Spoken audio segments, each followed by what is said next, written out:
What is going on, everybody? It is episode 836 of Pop Culture Crisis. My name is Brett, and I am here once again with my co-host. Introduce yourself, please. Hello, crisis actors. It's Mary. I trust everything is fine on the stream front. If it's not, it's YouTube's fun. It's YouTube's problem and not mine. It keeps creating. It's live for me. No, it keeps creating a duplicate stream because here's the thing, guys. Rumble.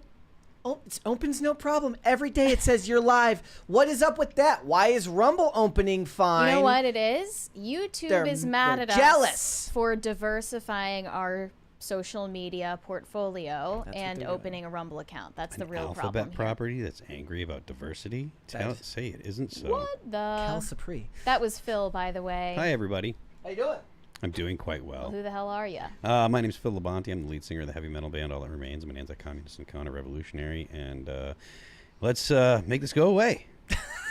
I like how every time Phil is on, he gets more and more sad. He gets more and more sad, which makes me more and more happy. We have a $20 super chat here from Weary Traveler who says late, and then he threw like 1, 2, 3, 4, 5, 6 tomatoes at us. Not my fault. Blame YouTube. We just get emotionally abused by our viewers every single day when we try our darndest to entertain you. You guys know that the chat here is far more friendly than the chat in the IRL. Well, I'd be hurling slurs at the IRL chat. That is. Look, if you're not talking about the USS Liberty, the IRL chat is not happy.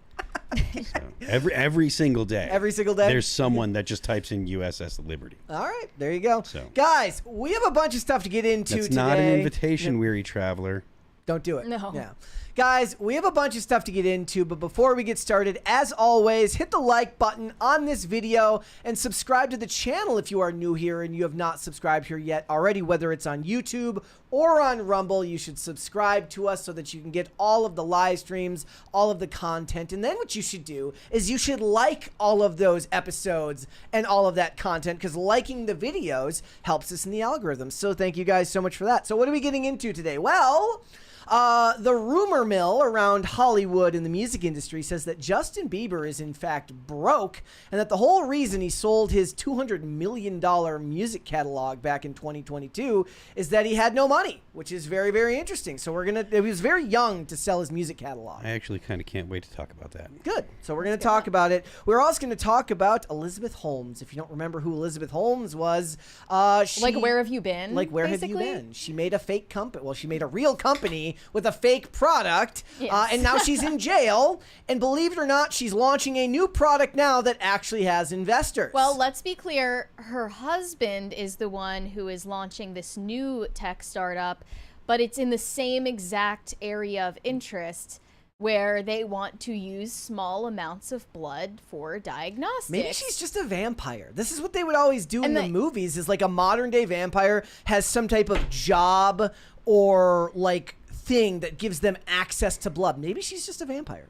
Well, she has allegedly nothing to do with this new startup. It's only her husband who is working on it. Hold on one second. Wouldn't the Red Cross be the ultimate job for a vampire? Yes, though? It would. Absolutely. True. Sorry, go ahead. Yeah. Her husband looks like Droopy Malfoy. If I had to guess, she has some hand in this. Yeah. It's very secretive. They're keeping it very close to the chest, and I have questions, but I also support it. Okay, well, we'll get into it. We're going to talk about it. Also, Meghan Trainor is a big fat hypocrite because she at one time made songs Meghan about... Trainor a big fat a lot of things? No, not anymore. That's the thing. Used to be. Okay, yes. She made a song that decried people that are a size 2. And, I'm Team Trainor now. Also, she decried breast implants, and now she's a size 2 who's hawking breast implants. I'm not Team Trainor. There was a really fast. I was on her side and then found out some more information, and then I'm like, it's a capricious public we have today. It is. So we got that. We got a whole bunch of other stuff. If you're ready, guys, we can get started. Mary, are you ready? Yeah, let's go. Phil, are you ready? Let's go. Let's go. Scarlett Johansson is on the press tour again for the next Jurassic World installment. But Jurassic? She was in another Jurassic? Was she in another Jurassic? The upcoming one. She was not in any before this one. This is her first one. Yes. And in the process, like most movie press tours, they're asking her questions in interviews that have nothing to do with the movie. What do you think about the situation in the Gongo? Yeah, exactly. That type of thing. And it's, of course, Can we get allowed to ask the White House what they're gonna do about the Gongo. I'm sorry for derailing already. I want that to. I don't think we should, but like as a person that works here and that wants good things for Timcast overall, I don't think we should do that. As a person that's an internet person, I want Like that the more than toxic part of me. anything at all. Yes. Okay, I'm sorry for derailing. Continue. Literally Continue. ask President Trump what he thinks about the And you know genocide in the Gongo. He would already know everything about it. like, He would be like, Barron's told him. yes, it's been on my radar for quite some time, and Well, we're Barron has to working know. address it. That would be We the have a best. crisis party with Barron Trump. Okay, we have derailed heavy. Let's get back into it. That's worth derailing. Yeah. As things tend to go with actresses in Scarlett Johansson's age range and career establishment, they asked her questions about how she was objectified in Hollywood throughout her career. She says that after the breakout success of Sofia Coppola's 2003 Lost in Translation, Johansson was basically boxed into what she calls sex object roles for years. She says, after Lost in Translation, every role that I was offered for years was the girlfriend, the other woman, a sex object. I couldn't get out of that cycle. It sort of felt like, oh, I guess this is my identity now as an actor. There wasn't much I could do with that. She added that her representatives at the time didn't help her try to avoid these roles. Although they were reacting to the norm, the industry just worked like that forever. I mean, at that time in the industry, if you found yourself being a sex symbol, you leaned into it. You didn't try to necessarily break away from it. She did lean into it, and I Yeah. will provide evidence. Can Let's I just also- look at this interview clip, by Can the I way. also bring this one point up? That is, it is better to have work than not to have work. That like I feel okay. So that's my whole point was like. Only an actor or somebody really well off has the luxury of being like, it's not the work I want. Well, the It's same. beneath me. It's beneath There's me. a similar phenomenon in the music industry when you are a quote unquote one hit wonder. I like All That Remains has had multiple songs that have done really, really, really well for us, but we haven't had one song that has made us a crossover. So we haven't put out a song that got us into the top 40 charts, right? But I don't know that I would trade all of the big metal songs that we've had for one top 40 big one, but I might, because that top 40 big one literally is career making, right? Like All That Remains has got a career. Like we can go on tour and people come to see us. But People Rick want to come out. Astley will live off of Never Gonna Give You Up Forever. Yes, and a song that big, and I can't think of any off the top of my head, but a song that literally transcends genres and just becomes part of pop culture. There are bands that will tour What is for love? an entire career, and they'll always have sold out shows over one song. If you're an actress and you have, if you're in a situation where you're really attractive and you get typecast as like the sex object, just bank that money. I forget Make who that it was. money and throw it into the bank. Some musician was like, I don't remember who it is. I wish I could remember it off the top of my head, but of course I can. Who talked about like, I never understood artists hating their one big song. That's that made the them dumbest so- thing ever. It makes no. It might have been the dude from Stained. Maybe. I mean, I don't know. remember, but they were talking about. He's like, why would you like that? Gave you a career. Why would you hate that? And similarly for Scarlett Johansson, it's like, I get it. As artists, they don't want to be boxed in, but there's also a lack of perspective there. Whereas most actors just want to be working. When people ask me, what's your favorite song to perform, I'm like, whatever one the fans want to hear the most. Not kidding around, because the most enjoyable time the most enjoyable performances I've ever done were the ones where the crowd's involved. Yeah. The crowd's a part of the show, where the kids are climbing over each other, the band's, the crowd's singing along louder than the PA. Like, that's what I'm in a band for. That's why I make music. So that way when we perform, people enjoy it. So whatever one they want to hear, if it's What If I Was Nothing, cool. If it's 2 weeks, awesome. If it's 6, cool. I don't care. It doesn't matter to me which one it is. It's whatever one the crowd loves, because that's why I'm there. What if it made you feel like a sex object, though? Well, I can get over a lot of things. Olivia Claire in the chat says somebody that I used to know is one. Yes, that was a very, Gautier. very Yes. good song. Yeah. I do want to point out, though, that Scarlett Johansson had a hand in playing into that sex symbol perception And I this remember is an this infamous clip. moment from a 2006 interview on the red carpet at the Golden Globes, where she lets an interviewer grope her breasts. Ooh, wait, I just want to feel it. Ooh, oh, that's totally working. Wow, I love that. Is he gay? Yeah. Is that his Yes. shtick? Yeah, well, They all said that she let him do that because he's gay. yeah. And if she had been interviewed by a straight man, that wouldn't have happened. But still, the point still A stands. straight man you would know? never have tried that.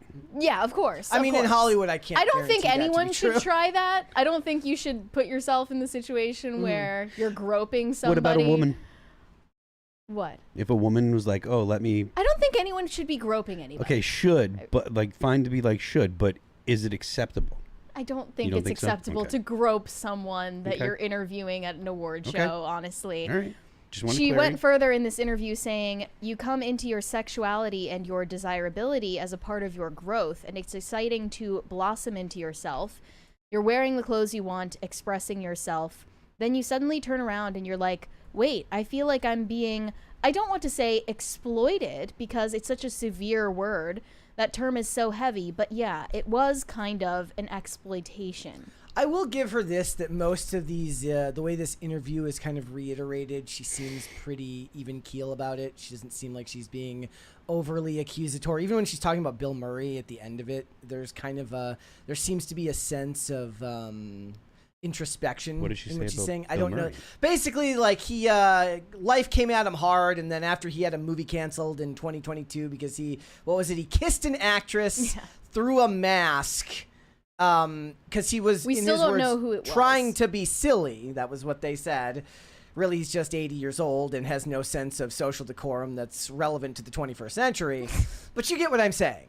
No, it was like a weird, like, comedy bit to him. Yes. Even though the cameras Yeah. weren't rolling. But the point is she doesn't come off as overly like whiny or accusatory in this. It seems more that she's being introspective about her career and maybe some regrets that she has about, I guess, some mind-bendingly deep roles that she could have gotten in 2008 if it wasn't for the fact that everybody just wanted to look at her chest. It's weird because she's saying, like, She I has a pretty leaned face, into too. it. I leaned into my sexuality and my desirability, and then I retroactively interpreted it as exploitation or something akin to exploitation, which almost sounds like her saying, I exploited myself.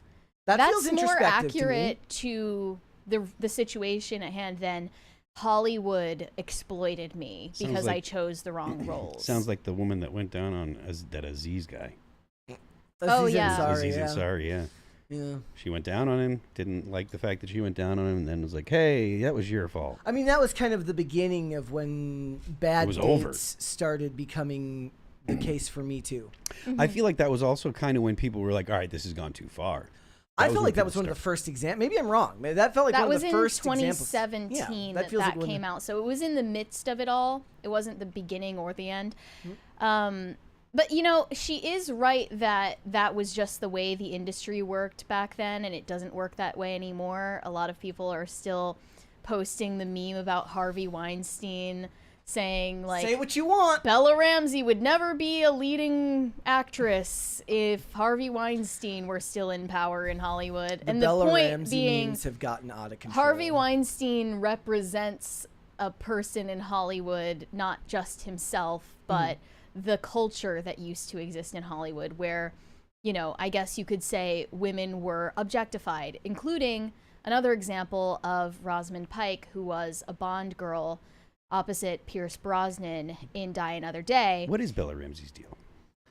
Her deal? What do you mean, what's her deal? She's like, I mean, she's odd looking, but is that like she fills a Well, role? she was in Game of Thrones Yeah. as a kid, and I think that her look was right for that specific genre and that show. Okay. But I don't think that it makes sense to cast her as Ellie. Ellie in The Last of Us because she looks nothing like that character. The memes have become out of pocket. What they Tim was the- sharing one. the- Tim shared one. They're great. Yeah. Which is hilarious. In a very mean way. My They are apologies. mean. Well, it's true. Rosamund Pike recently did an interview where she talked about her audition process for Die Another Day. And she said that in the middle of this first meeting, she was asked to strip down to her underwear in front of the executives. She said, in the Bond audition, I was asked to unzip and drop the dress I was wearing and just stand there in my underwear. And I thought, well, no, I'll be doing that if I get the part. I won't be doing that now. I don't know what possessed me. That makes perfect sense to me if I'm being honest. Unless if they had said that this was a screen test, right? And they wanted to screen test her with Pierce, I guess it was Pierce Brosnan, and do that scene. Those are intricate, or those are integral to the character of James Bond. Anything involving him and romancing women and chemistry with women is important. So you could make the logical argument that makes sense. But if it's just a producer, it was literally just a meeting with executives. Yeah, not good. Not with Pierce Brosnan even in the room. Nope. And I'm pretty sure that, you know, you can pretty much tell that someone has a nice figure when they're wearing clothes. You don't need to see them in their underwear to know that. So that was clearly another example of people just being pervy. Could they just be like, is it too much to be like, all right, look, come to the whatever the audition or whatever in like Lululemon, what do they call it, the stretchy pants? Like, is that offensive? I don't think that's necessary, though. Okay. Like, you can tell that someone has a nice figure while they're wearing any normal clothes that aren't baggy. Like, it's not, you know what I mean? Like, you don't need to see someone in their underwear or close to it. So then why is asking measurements? Would asking measurements be wrong? No, I don't think that would be wrong. Because that's standard for, like, the modeling industry, you know? I just always remember this one scene from that movie Bombshell about Fox News, and there was this scene in the movie that was supposed to be like Roger Ailes in a meeting with this girl played by Margot Robbie, and he asks her to lift her skirt until her underwear is showing. That's definitely too much. And the scene isn't based on a specific incident that actually occurred, but is a composite of several allegations that were made by women against Roger Ailes. And I watched that scene and laughed. When I watched that scene, I saw them portraying a woman doing something that she, you know, was asked to do, but had the complete freedom not to do. Yeah. You know? And I just can't really feel bad. Like, what she should have done is what Rosamund Pike did in that meeting. She said, I'm not going to do that. Yeah. Give me the part.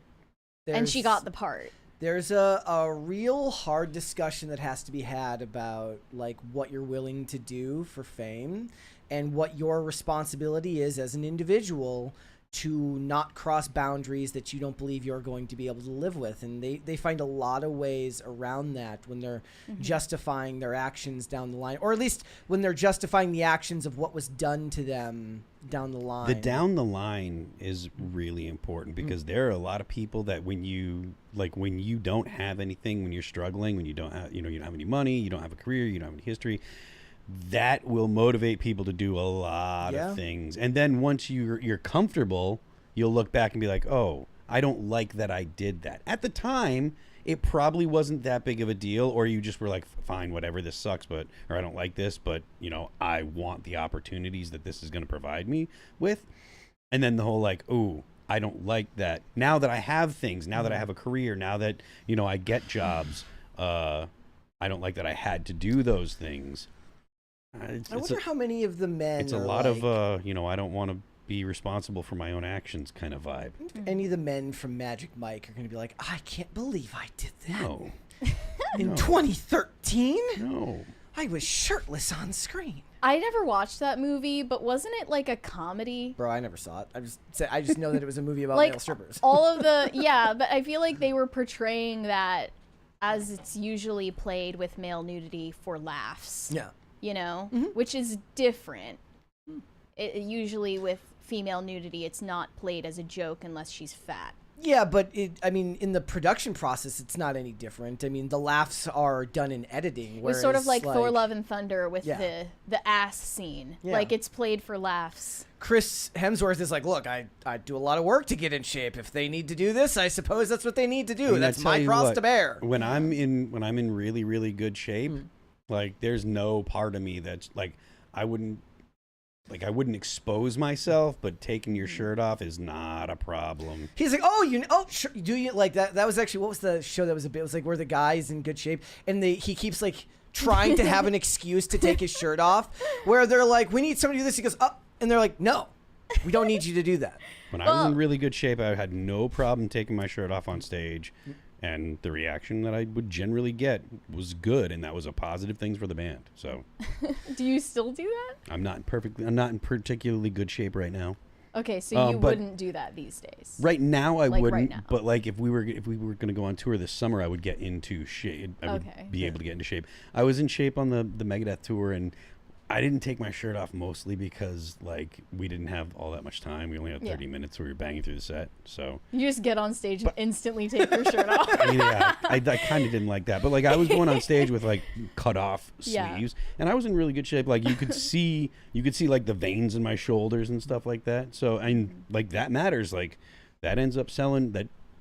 Aesthetically, like it matters. It does, absolutely. Sure. Well, I think that ScarJo won out in the end because she does get to do whatever she wants. She can pick and choose her roles as she pleases nowadays. No, she can't. She tried to do that. Do role vanity projects. She was going to do that role as the trans character, and they talked her. There off was that, but in Marriage Story, for instance, when she was playing alongside Adam Driver, she wasn't a sex object in that movie. That was purely like Hollywood cinephile slop. Yeah. She gets to pick whatever she wants now. Hollywood cinephile slop. All right, let's move on.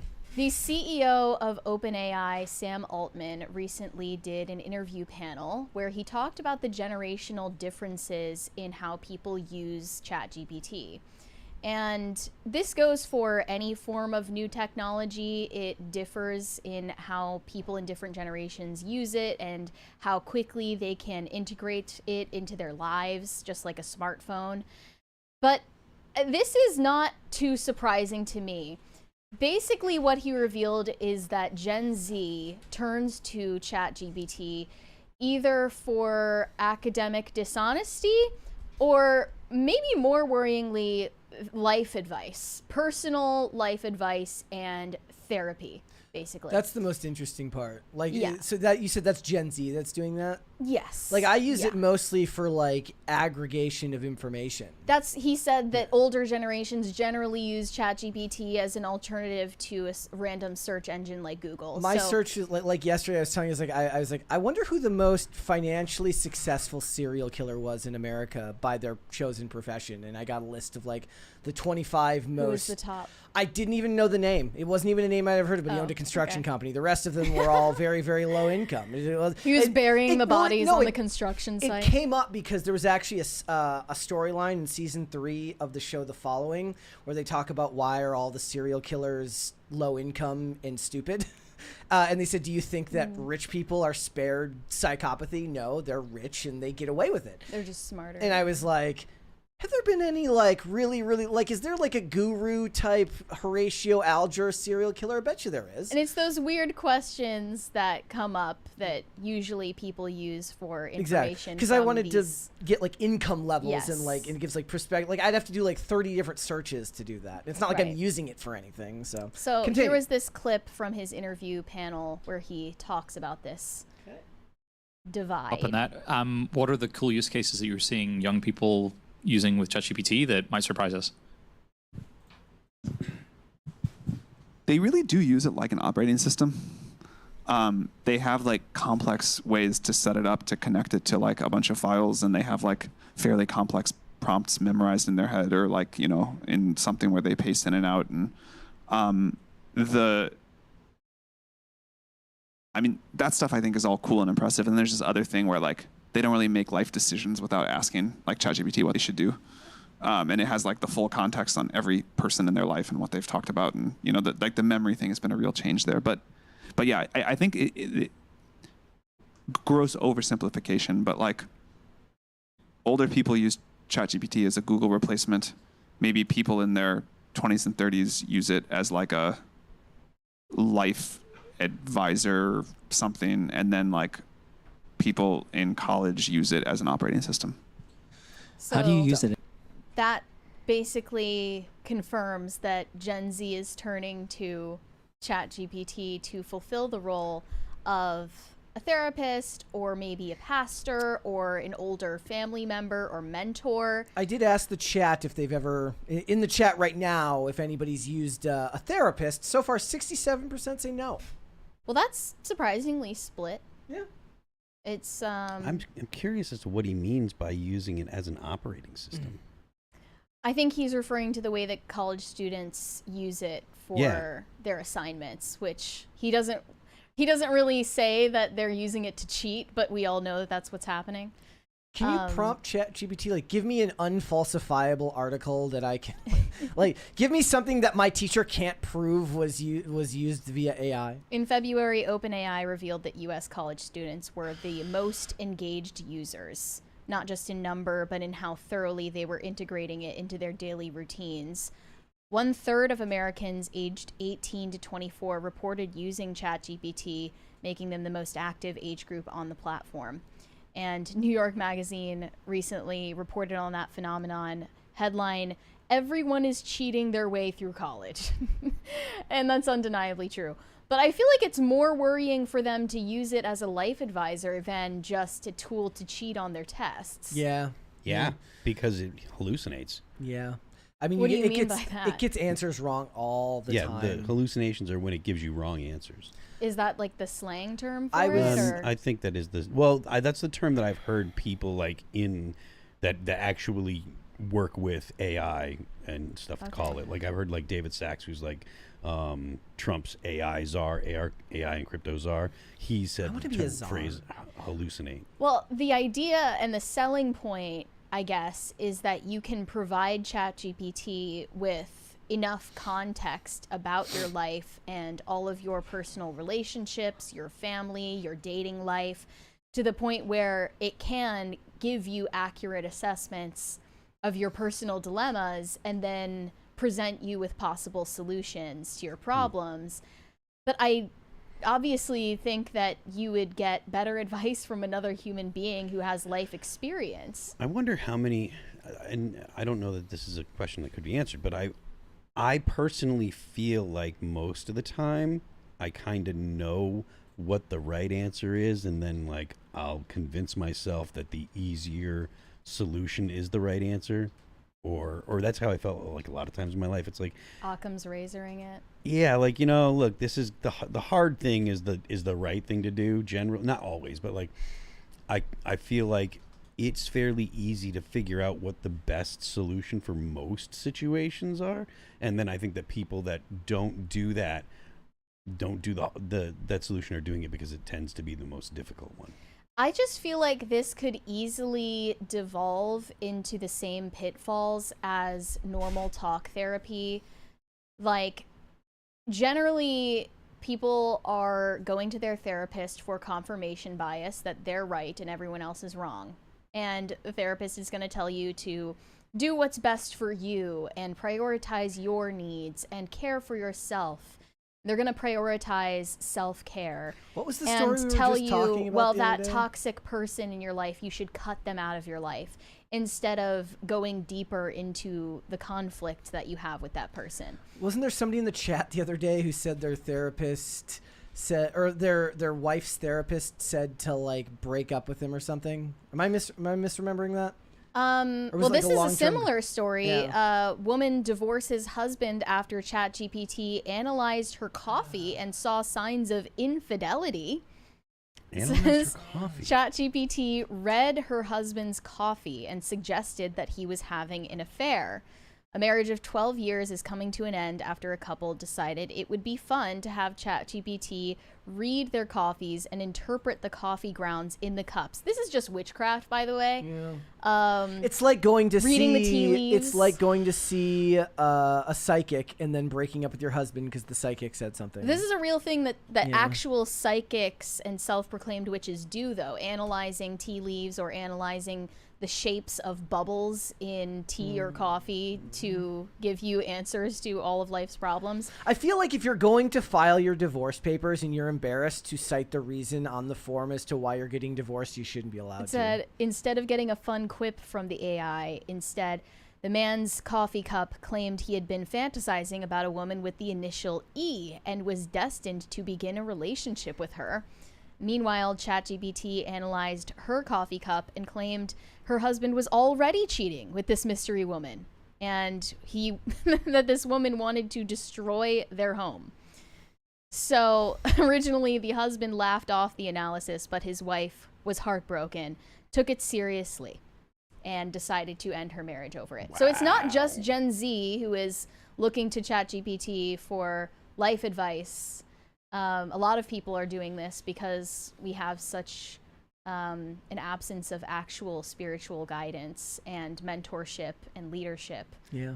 And real human relationships, which I believe will always be superior, even if they don't take precedent in the future. It's just very strange. People just, they're looking for answers, and they'll look for whatever they can find, even if it's not God or a psychic, they'll find it in technology.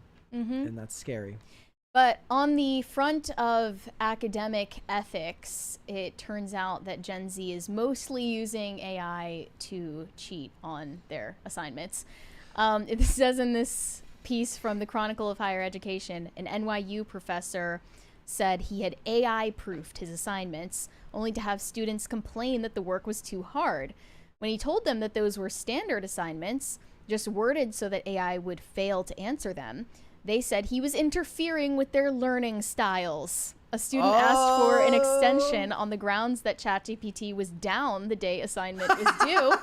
And another said about the work on a problem set, "You're asking me to go from point A to point B. Why wouldn't I use a car to get there?" And another, when asked about their largely AI written work, replied, "Everyone is doing it." So it's like drugs and...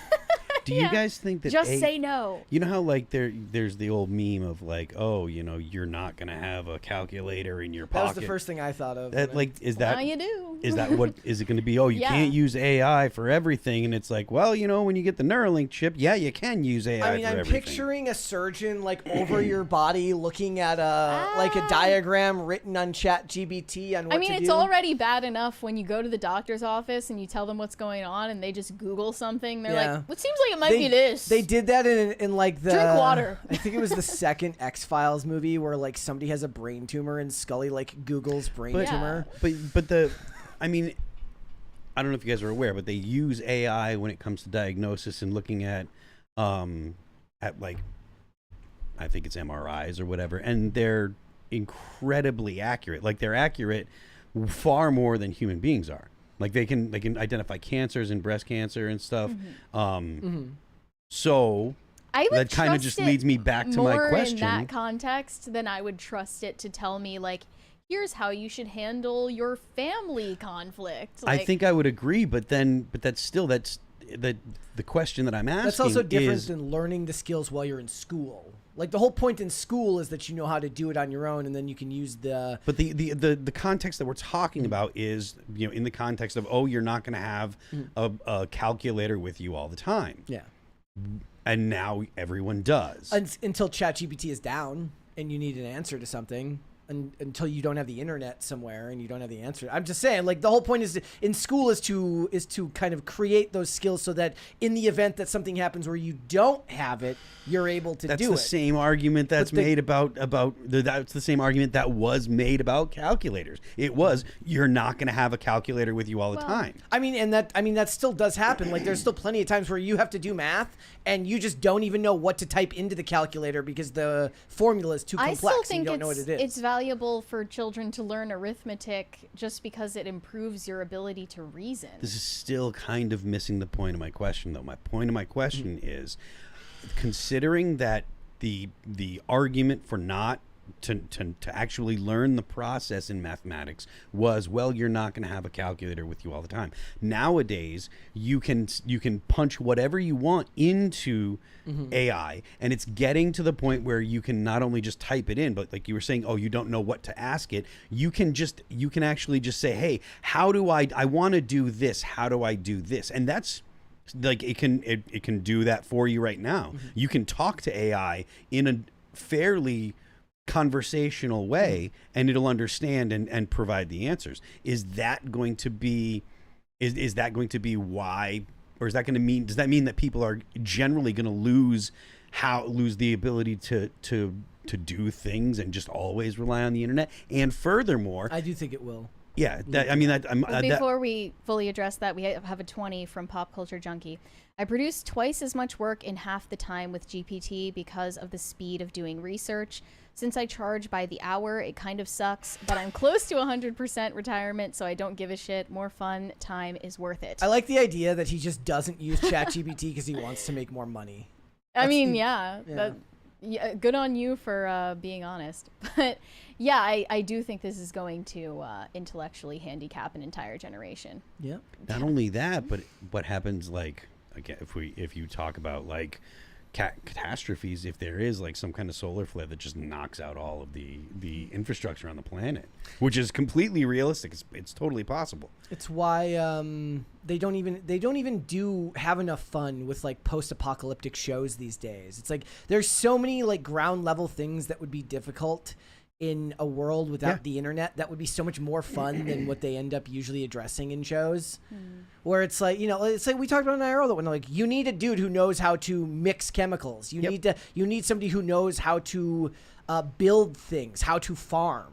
Like that is far more interesting. And then you're like, oh crap, I can't look it up on my phone. Yeah, framing a house is more than just putting sticks up. Yeah. I don't know if this is just a sign that I'm sunsetting and I don't You're definitely not sunsetting with the young people these days, but like I don't use ChatGPT and never have, and I don't predict that I will. Thank you. It actually seems I absolutely will. You have a better attention span. You don't need it. When it's reliable in a conversational way, then I will. When you can be like, because like I'll still ask my phone to, hey. I'm not going to say it too, so I'm not trying to set people's things off. But like when you can reliably say, hey, Alexa or whatever, and be like, I need to do this, this, this, this, and this. And it can just automatically do it and it reliably produces quality answers. I'm sure that I will. Because I used to use it when I had my other apartment before. Sarah doesn't like that stuff, so we don't have it at the new place. But in my other apartment, I used to have that, and I would, ask Alexa all kinds of things all the time. I would use that for whether it was time, temperature. Hey, set an alarm for this. Set the timer for this. Blah, blah, blah. Especially when I was cooking, because you're making food and you want to get the time right. It's set a timer for this. Blah blah blah. So the more it becomes functional in a conversational way, the more likely I am to use it. All right. But let's do cringe and cute of the day. What would you like to see? I always need that cringe first. Cringe, so always cringe first. So that way the cute is the palate cleanser, hopefully. All right. How bad is... Oh, gosh, never mind. I don't even need to ask you how bad today is. This is awful. Yeah. Well, I mean, look, I like cookies.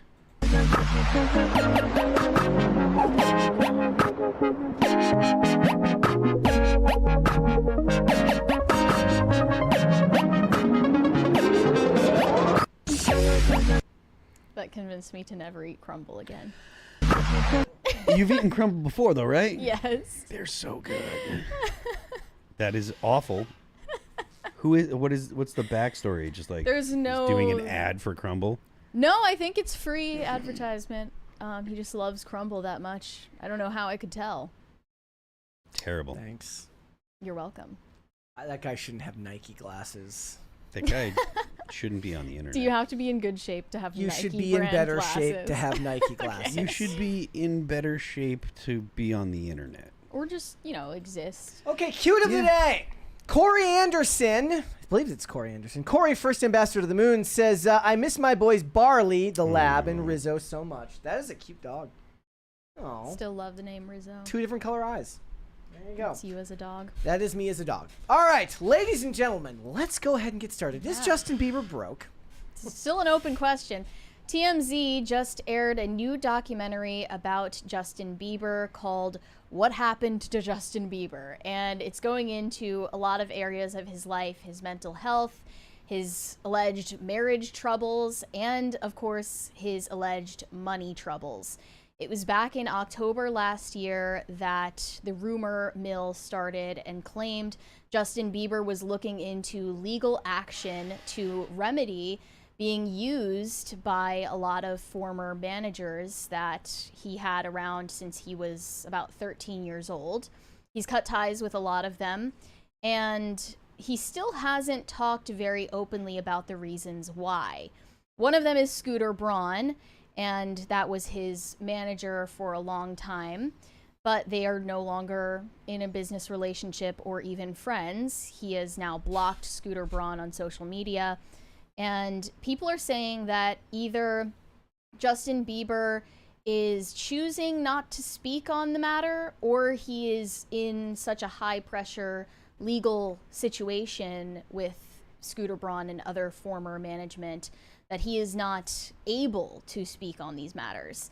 And there's also a rumor that the continued press disaster around Justin Bieber and his personal life is being executed by Scooter Braun in order to discredit him and make him seem crazy to the public. I mean, he's not helping his own case, like, No, most he's of not. the time. Like, No. his social media posts aren't doing anything to He's really not help doing him himself right any now. favors.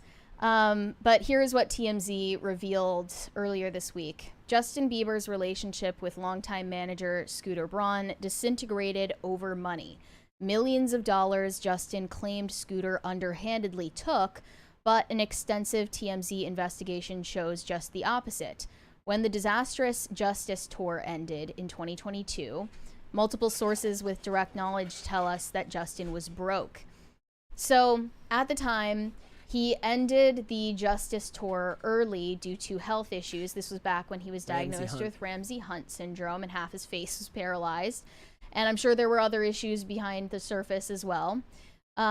So he was given a $40 million advance by this tour promoter, AEG, and he was not coughing up the money because all of the tour dates were canceled that he didn't end up doing.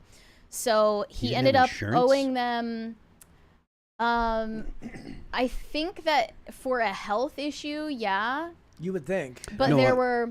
I mean, if you're taking a loan on a tour, you can insure that. And I don't understand why he wouldn't insure, that much money, $40 million. You buy insurance for Right. that. Yeah. That's totally normal in the business, like in the music industry. So go ahead. I'm sorry, but it blows my mind that he didn't have some kind of insurance policy. Yeah, I'm not sure about that detail. Yeah. There was nothing relevant mentioned like that in the articles. Yeah. So by the time that he canceled the remainder of the Justice Tour, he still owed them $24 million.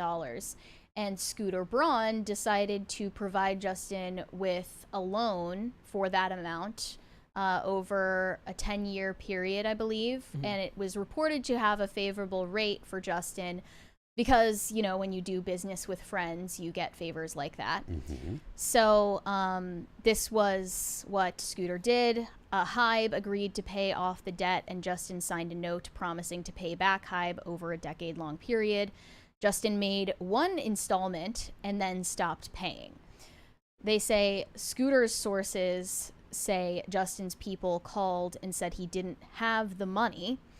Our Justin sources say that his business manager, Lou Taylor, started digging into the books and concluded that Scooter was grossly overpaid in commissions by $26 million. Well, what constitutes being overpaid in commissions? Like, what would that mean? I don't know if we're to trust that anyway, because he has since cut ties with Lou Taylor as well. Like, when of I last think of year. that seems like a very innocuous phrase. Yeah. Like, I'm guessing commission rates, depending on the producer, would be different So based on how long you've worked with them, their success rate. Scooter Braun's his manager, right? Yes. Management. Or he was his manager. Okay, so management usually is anywhere from 15 to 20%, right? Of generally of everything. And that, like when you sign the deal, usually what the rate is. So if he was overpaid, I would look to my business manager and say, hey, why did you overpay him? His rate was this. Why is he getting this? And so the idea of overpaid, to me, I'd be like, that's not Scooter's fault. Well, Scooter should have said, hey, I'm getting paid too much money. If this were the case, right? If what they're saying is actually true, he would say, hey, I'm being paid too much money. you need to talk to your business manager Is there a and make sure that world- it's squared away. Is there a I want to world get in further the- into the Okay. detail though. Hybe, this is Scooter's company, did an internal audit and determined that Scooter was actually underpaid commissions and that Justin owed him $1 million. We're told Scooter waived that amount, but Justin's people felt it was a corrupt audit because Hybe was just covering themselves.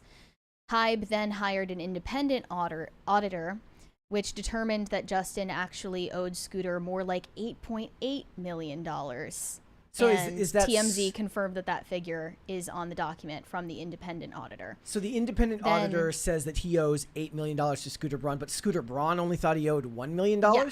And then Justin's sources say his team didn't dispute that number, but they conducted their own audit and didn't reveal what they found. So This sounds like That's bad Justin news. Bieber's all in the wrong.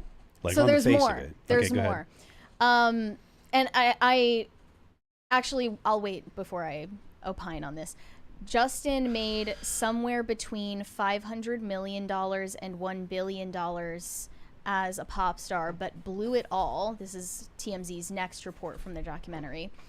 And he ended up being in such dire financial shape that he had to sell his music catalog for $200 million. This was back in 2022. Okay, this is insane. So people on Justin's side told TMZ he was on the verge of financial collapse in 2022, so much so that he felt he had to sell the rights to his music that December.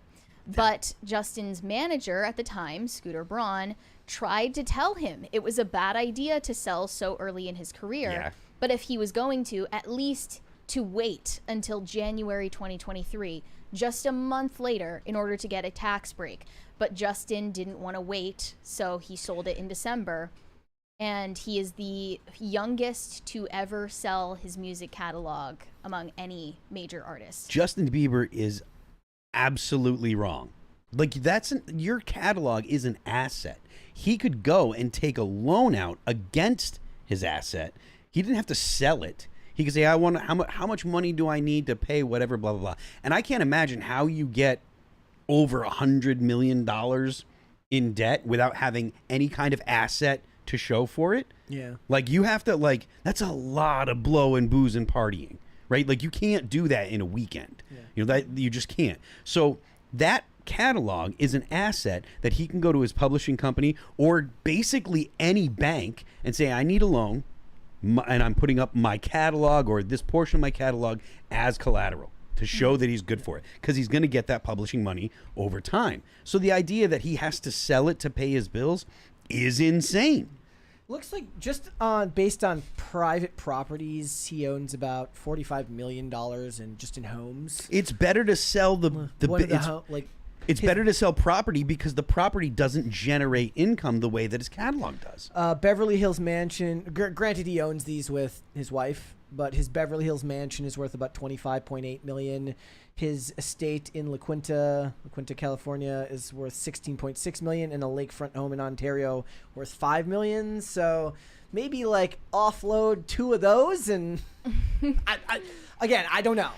Yeah, I just find it strange how the narrative around Justin Bieber is making him out to be such a victim, like he's been totally helpless, even though he is an adult after all. Well, you can be a victim and still further responsible for your actions later in life. Like you can have suffered at the hands of others. Again, and that's what people are talking about here. I already see people in the chat who are like, he never stood a chance after the Diddy parties, which we don't even know anything about in relation to him, other than that video of him meeting Diddy, which, to be fair, was freaking weird. There was and creepy. That one video from when he was 14, hanging out with Diddy and doing who knows what for an undisclosed 48 hours with Diddy. Okay, there is no further concrete evidence from any source that he was a victim of abuse at the hands of Diddy. He could have been. He could have been, but I think people are reaching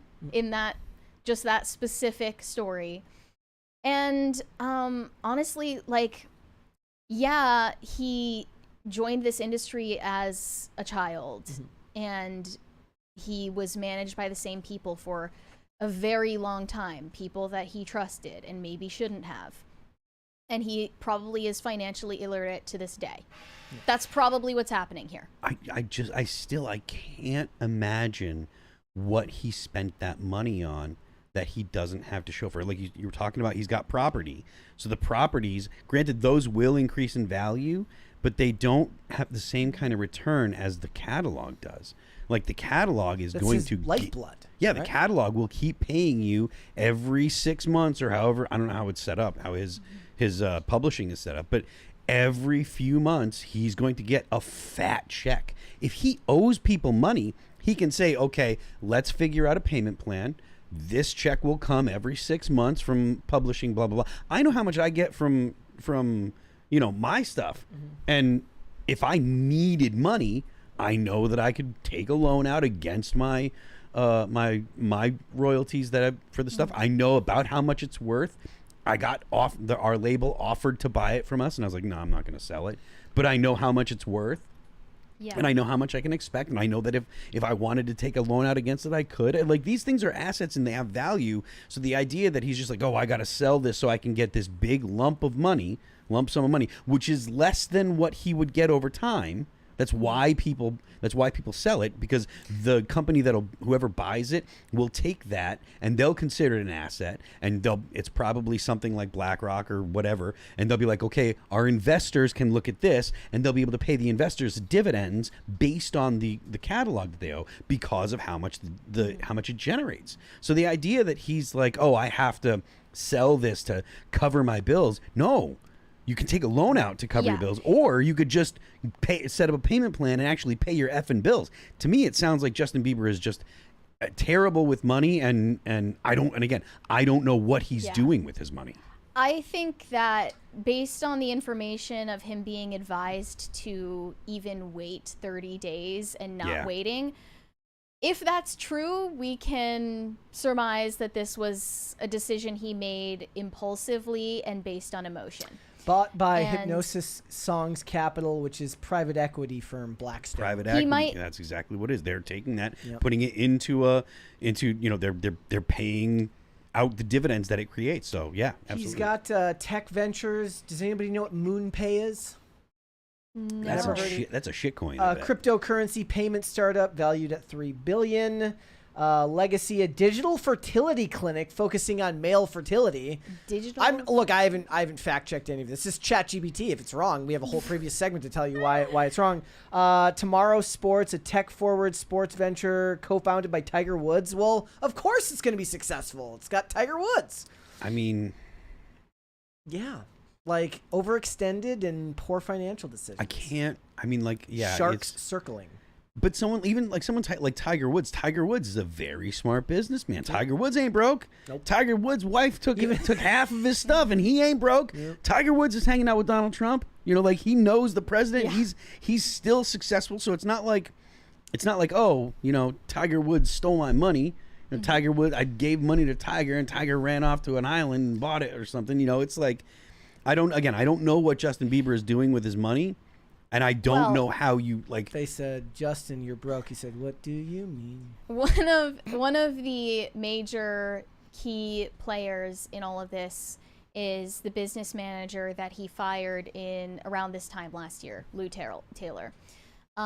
She is known for an alleged affair with Britney Spears' father, being Britney Spears' business manager as well, even though she had no experience in accounting. Is she a CPA at least? No. Not a CPA. No. Good grief. She's a pastor's wife, and she allegedly mismanaged Britney Spears' funds for, a vacation with her dad, like to get baptized in the Holy Land and a bunch of weird stuff.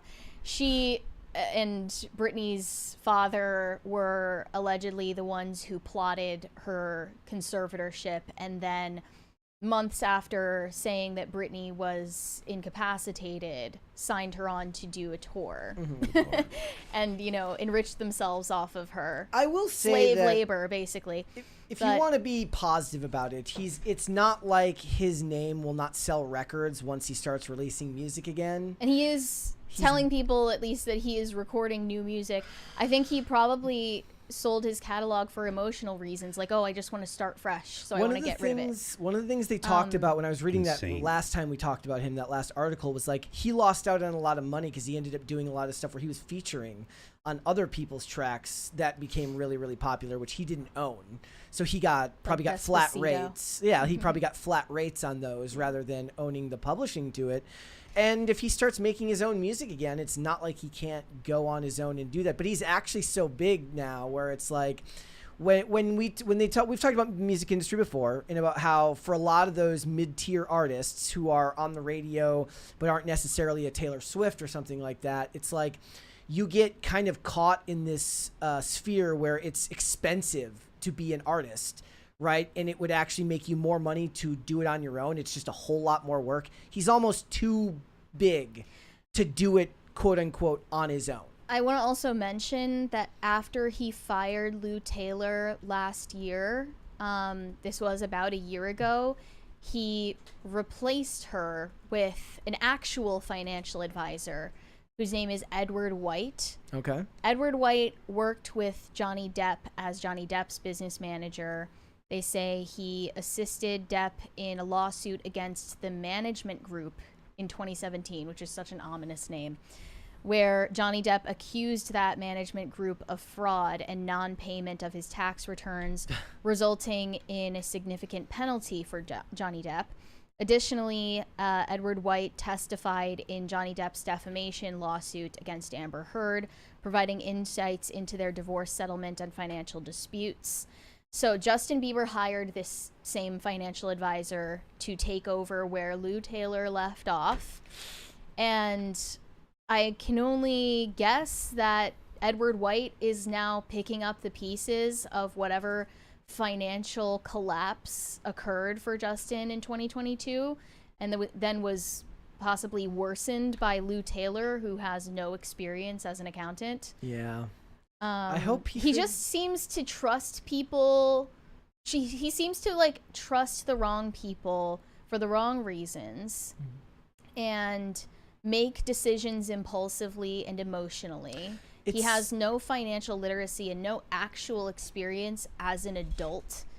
And yeah, I think that people are kind of rushing to the conclusion, mistakenly, that he's universally a victim of the industry, when in reality it's a both and situation. Yes, some people most definitely took advantage of him over the years. Scooter Braun probably has. But also, he has made unwise decisions in his own right that he is responsible for. The way that it sounds to me is Scooter Braun is actually fairly good to him. Like, if he's like, you owe me $1 million, but I'll forget about it. And then Justin Bieber's kind of a cunt about it, and so he's just like, oh, actually, we'll get a third party to look at it. And the third party's like, actually, you owe him $8 million. He also knows that he makes him more money the longer they're taking. Like, if we're taking the cynical view of it, he knows that a one-time. Scooter Braun, though, look who he manages. The money itself isn't all that important. I'm just like, he knows that working with him for longer periods of time will net him more than one big pulling of the wool over his eyes and getting money out of him. He knows that he makes more money for him the longer they work together. If we're taking the cynical view, and the more positive view is that he actually likes him and wants to see him do well, whether you believe that or not. I don't know. Yeah, I don't know all of the details, obviously, but I do think that people are kind of rushing to a narrative that, like, Scooter Braun is this evil, comic villain in the music industry who takes advantage of all of his clients and all this stuff, when in reality, he's just a businessman. Yeah. Yeah. Like, I don't think that he's out to, leave his clients destitute because he's just inherently an evil person. Yep. I think that he's just a smart businessman who made smart business decisions over time. He was also villainized for Taylor Swift's Yep. catalog getting sold, when in reality that was a completely normal transaction that took place Yep. and has taken place in the music industry. All right, let's move on to some super chats. Shane H. Wilder said, "Happy Thrashing Thursday, Brett, Mary, and Phil. PCC the Movie 2 trailer is really taking shape. Low Bois has been added, our hero Brett is established, and our villain Mary has been given laser eyes." Has there been some form of call to action? That thing you didn't think was happening? Well, it's happening. I like that. Yeah. It needs to follow the formula. And it's going to destroy us all. I like having laser eyes too. It's kind of my thing. Shane H. Wilder said, "Man, YouTube has been giving PCC the business this week." It has. Yeah. It's been like the first week on Rumble, everything was fine and there weren't any issues. But now every time I'm setting up the stream, something F's up on the YouTube end and I don't know what's causing it. Sus. Greg Duvier said, "USS Library." Which reminds me, we do have a couple of Rumble rants. At the first one just says, this is from the local Wendigo, says USS Liberty. Okay. Okay. And one from Bumble Hunter. I only use ChatGPT to help build settings, characters, and encounters for Dungeons and Dragons. I don't think that's a rant. What? Yes, it was. Did I? Oh, did I? That's not a rant. Damn. I thought it was. Oh, we got one. I'm sorry. This one from the local Wendigo again. AI can tell your race by your X-ray, and that's racist. I didn't know that. And we'll read one more from the Gus Show. So glad you guys are on Rumble now. Thanks for doing what you do. Well, thank Love you. you. Thank too. you. And one more from, I don't even know, is that Joma ZQ? That look Okay. right to you? Welcome to Rumble. Well, Thank yes, you for the thank warm you. welcome. Yes, and yes, you're welcome for me reading that non-Rumble rant. It's first one's free. All right, let's hold off on the rest and we'll come back. All right. Elizabeth Holmes is currently serving her 11-year sentence for fraud. She is the founder of the fraudulent biotech company Theranos, and she is set for release in 2032. But her husband, on the outside, is wasting no time in rebuilding her legacy and has started a new biotech company of his own. And it is in the same exact field. He is claiming that this company has a prototype to test small amounts of blood, urine, or saliva for diagnostic purposes. They're starting with pets, and hopefully in the next 3 years, at least so he claims, Human moving on trials. to human trials. It's like Yes. somebody coming out and being like, would you like to invest in Enron too? So everyone was posting about this new piece in the New York Times about his new startup, saying, "We're so back. Elizabeth Holmes is back." She is not on paper at all involved in this new biotech company, but I suspect that behind the scenes she is at least there in an advisory role. Should she really be advising? He's keeping the details very close to the chest. Elizabeth Holmes' partner has a new blood testing startup. His name is Billy Evans, by the way. They have 2 children, and they met back in 2017 during the whole unraveling of her company. This was before she was convicted, though. And just before she started her prison sentence, they quickly had these 2 children, which seems irresponsible to me, but it's not the first irresponsible thing she's done with her life. He's now trying to raise money for a testing company that promises human health optimization. And they actually do have investment. It's just really hard to ascertain who is investing millions of dollars into this company because they're keeping their names private, obviously due to how suspicious it all seems and the fact that they're connected to her. I mean, that or you got a lot of money and you're drunk and you just Right. decide to really take a risk one You're just day. like, F it. It's like me buying $2 worth of Mudeng coin. F it. Theranos 2.0. Let's go. Let's fucking go. Yeah, this is a company called Haemanthus, which is the name of a flower also known as the blood lily, which is fitting for the concept. Yes, I'm sure they spent a lot of time on that name. Yeah. Like everybody knows that's why you start a company. So It's you can all spend about a the bunch of- name It's all and about the the name. logo and the promotional materials. It's not really about the product, you Yeah. know. And the product is suspiciously similar to the Edison mini lab that Theranos used. But the prototype photos are out. It does have a resemblance. And according to 2 investors pitched on the company who spoke on the condition of anonymity because they agreed to keep plans secret, they're testing pets for diseases before progressing on to humans. Billy Evans's marketing materials, which lay out hopes to eventually raise more than $50 million, say the ultimate goal is nothing short of human health optimization. It's not clear what the company means by that, though. I mean, I really wish these companies would just say what they actually mean. Which is like the goal is maximizing profits. I would have a lot more respect for that. So when they met, What? Rob in the chat says, someone tell Justin about this new investment opportunity. Yes! Justin We're Bieber gonna get needs him to his money invest in back! Hymanthus. Yeah. So they're being very stealthy about it. But first of all, I think it's weird that they met while her company was crumbling. And Was it before she was on trial, though? Yeah. Okay. It was while she was being investigated. They also have a sizable age gap. She's 41 and he is 33, and they have these 2 young children, so he's essentially a single father while she's in prison. I retract my previous statement. He looks like he could be Tom Felton's doofy cousin. He's the heir to a hotel fortune, which gives him, you know, the free Well, he likes the bad girls. room to kind of play around with his money. But they have not publicly discussed the new venture as a couple. Documents indicate that he has already assembled a team of about 10 employees, and it's only described on social media as a stealth startup. What does that mean? What is stealth? It just means startup? we're not telling anybody anything. Okay. So All my startups are stealth startups then. James Breyer, a venture capitalist and early investor in Facebook, said that they were approached to put in money and decided against it for many of the same reasons that they passed on Theranos twice. Gee, I wonder why. And then they tried to find information about the other investors, and there was just very little to be found other than, I believe, a restaurant owner who lives in Austin, close to where she is in prison. So I guess that whole point is like an earlier investor in Facebook is supposed to indicate that he knows what he's Yeah. doing, Yeah. I guess. And then Hymanthus has spoken out about the air of suspicion around their company and their ties to Elizabeth Holmes, posting this thread on X recently.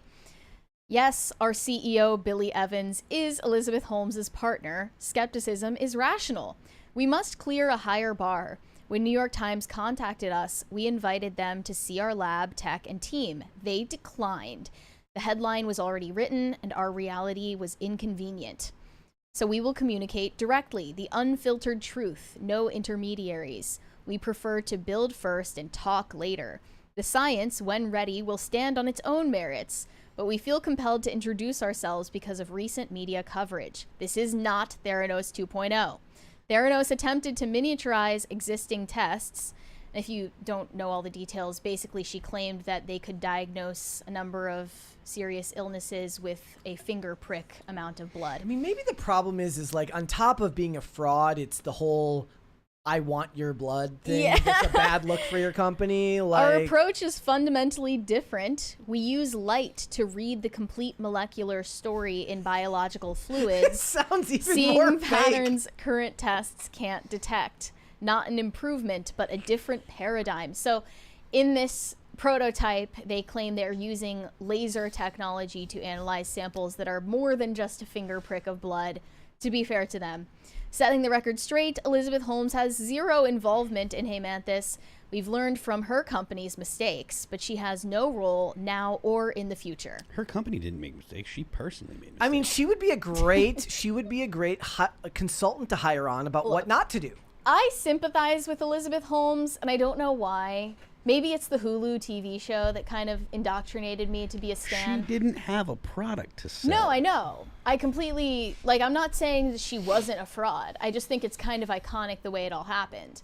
Because she took advantage of the girl boss culture that surrounded her. People wanted to compare her to Steve Jobs and put her in this black turtleneck No, and they she put her on. wanted to do that. Okay, everyone else, there was an audience for it. She wouldn't have succeeded at fooling everyone if there wasn't an audience that was eager to celebrate the next tech girl boss. Listen to the really funny Like, they videos weren't where she's questioning it. deepening her voice on purpose, and then when you Yeah. hear her normal voice, which is not If you look at any of those old interviews or any of the crazy ways that she answered questions about the science behind her product, you would think, how did people fall for this? She was able to fool them because they wanted to believe it. we need to yeah. get together. So I don't really blame her. And they put her on magazine covers and glamorized it without questioning it. That's why I don't entirely place the blame on her shoulders. We need to get together the stans of Elizabeth Holmes and the fans of Jordan Belfort, and they can all be friends together. Yes. Yeah. Yeah. I completely agree. And, you know, it also is funny that her former employees were aware of the fact that they were working at a completely fraudulent startup, but then they portray themselves also to As be victims, victims of Theranos, which is bullshit. The victims of Theranos are the people who were misdiagnosed, the patients who believed that this technology was verifiable and real. The new The one sounds victims just are as not the fake. people who made money off of this venture. They knew what was going on behind the scenes. They knew the technology was bullshit and they were part of hiding it. But she's the one, of course, who takes the fall at the end of the day because she was in charge, and that's fair. But there is a part of me that sympathizes with her because it was ripe for the taking, really. Like, in that culture in the late 2010s, people were all too thirsty to celebrate a tech founder girl boss who wears black turtlenecks and looks like a psychopath. They weren't ready to question what was going on behind the scenes because they just wanted to blindly celebrate it, and she took advantage of that. That wasn't entirely her fault, that was the culture at the time. I've decided I now know the path forward for Meghan Markle. She needs to become a fraudulent tech girl boss. She needs to just start her own company that involves the testing of some bodily fluid that doesn't exist. And then after, she'll have to spend a couple years in jail. But when she comes out, the money that will come in from rehabbing her image will be... I mean, Martha Stewart came out way better off than she went in. Let's face it. Everyone loves Martha Stewart still. So, although the investor presentation makes no mention of Billy Evans's connection to Elizabeth Holmes, and that's to understate it, they are married after all, she does talk about her plans for when she gets out of prison in 2032. What is she going to do? In February, she did an interview with People magazine saying she does intend to resume her career in biotech after being released from prison. Did she have a career in And biotech? that she has been writing patents for new inventions while behind bars. So, forgive me if I find it a little hard to believe that she has no involvement in Heymanthus whatsoever and no intention or plan of being involved once she's out. If it's not that, it's going to be something else. She's a hotel Wasn't she heiress now. totally- Just be a hotel... It's not enough for her. She needs to get the credit. Wasn't she totally fraudulent though? Like, does she have any ability to patent things, to invent things? I mean, I was under the impression that Nope. she had no idea what she was talking about or doing. You know who she needs She's to going to get a redemption arc. She needs to work with Terrence Howard. Oh, yeah. He's got patents that don't really He has exist, but patents. exist kind of. We need to get her and Terrence What was Howard his- and Jordan Belfort to all work together. They'll form the Avengers. Didn't Terrence Howard say that, like, 2 + 2 = 5? I mean, we could talk to That's James Lindsay about Idiocy. And he was, like, talking about how some numbers are bisexual. Oh my God. that. Well, he was there like, look, we're just not smart enough to understand. He's clearly above our level He is. intellectually. He is. So I'm just going to Bisexual believe numbers. everything he says. Yes. Good grief. I But mean, yeah. the Numbers funnier version of this is she comes out and Elon Musk makes her have a baby. Like, has a baby Right, with her. yeah. She Just has leave a kid this- with Elon Musk. Leave this hotel air guy and become get with Elon. and become an incubator for Elon Musk's future. She's going to be post-menopause by the time she leaves prison. But, maybe behind bars they could work out a deal. Maybe that's a possibility. All right, let's move on. Super chats. Ulvin McGoth said it's the Jews. Okay. What does that mean? I don't know what it is referring to.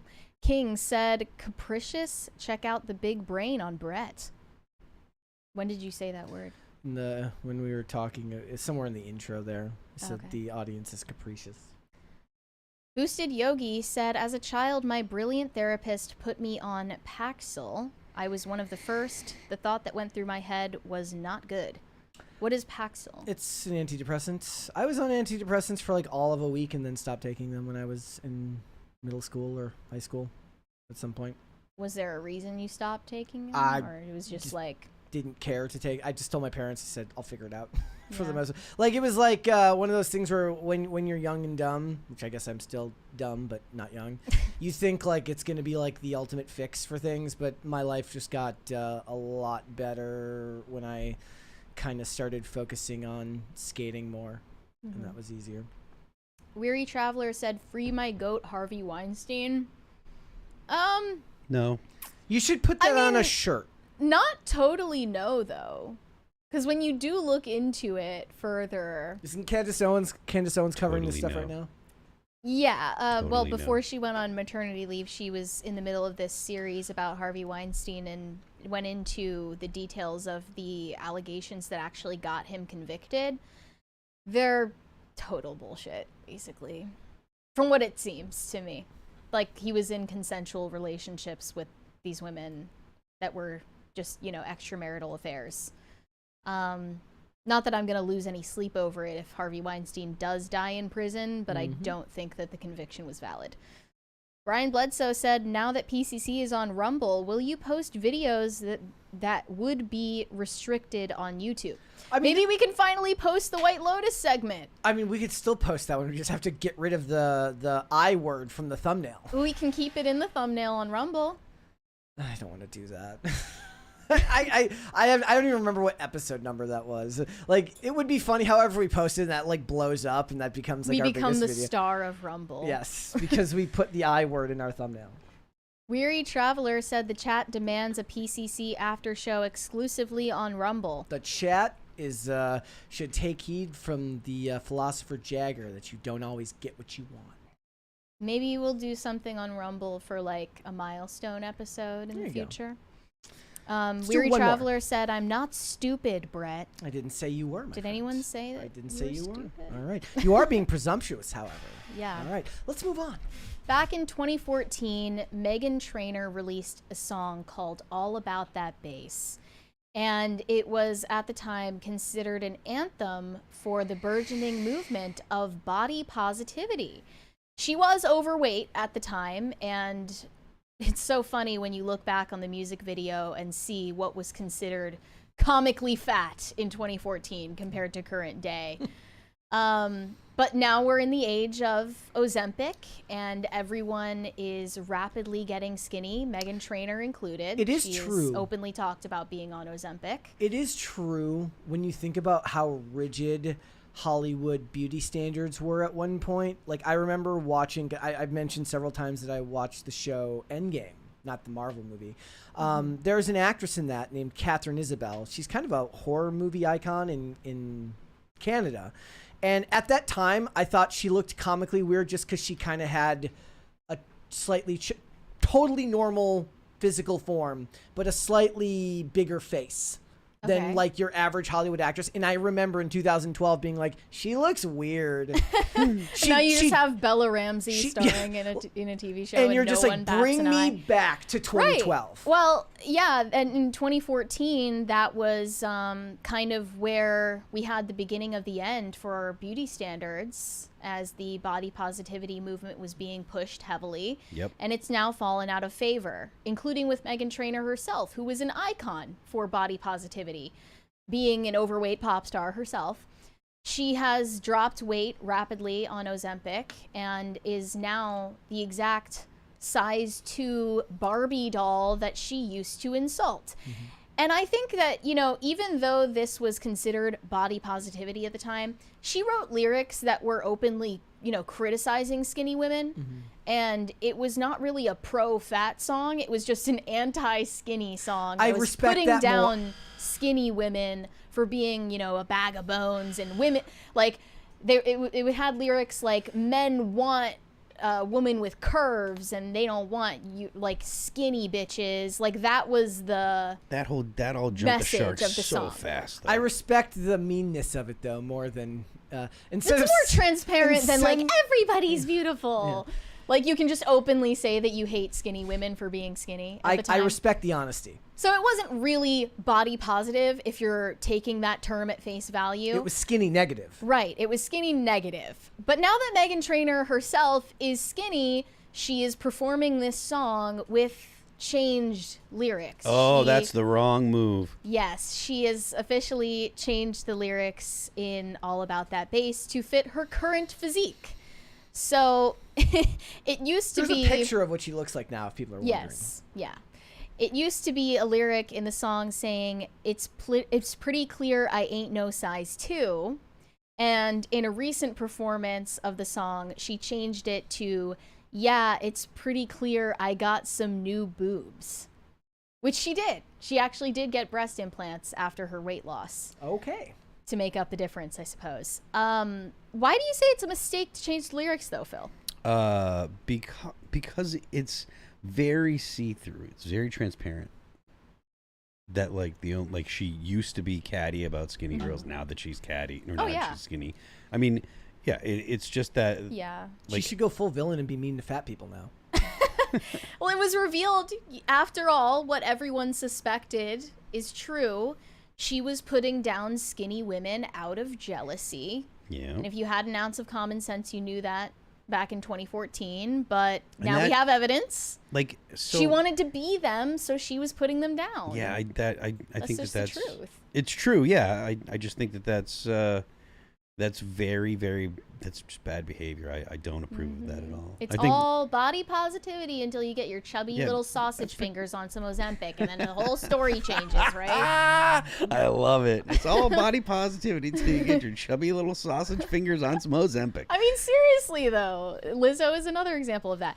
But, yeah, she performed this new version of the song, and people are not taking it well. They're saying that she doesn't have a right to perform the song anymore because it doesn't represent her. She's not part of the marginalized group that she once represented anymore. And it's kind of a betrayal of what used to be her brand. Yep. And I kind of agree with those people, as cringe as that sounds. I agree because I think if she were being honest with herself and her audience in the first place, she would have never put out a song like that. That was like, I'm confident in who I am and how I look, and I'm never going to change, and I'm beautiful the way I am, and my curves are what make me unique. She never actually believed that. Yeah. You know, it was always something that felt out of reach for her, and she did want to be skinny after all. She even said herself, I feel like I shouldn't be allowed to sing this song anymore. And she said she doesn't represent that group anymore. I just hated doo-wop pop.